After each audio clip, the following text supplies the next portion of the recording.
Hi friends, అందరికి ఈరోజు ఆంజనేయ స్వామి జయంతి కాబట్టి చూపిస్తాను.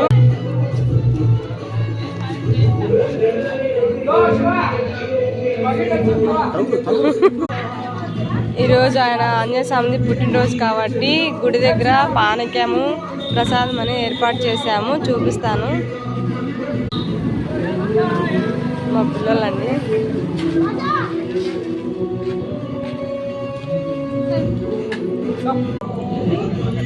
పూజ కూడా అయిపోయిందండి, అంతా మొత్తం జనాలు కూడా బాగానే వచ్చారు పొద్దున్న నుంచి.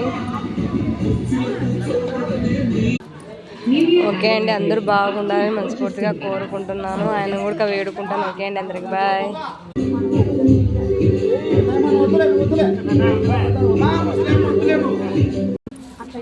అందరికి బాయ్. రాజు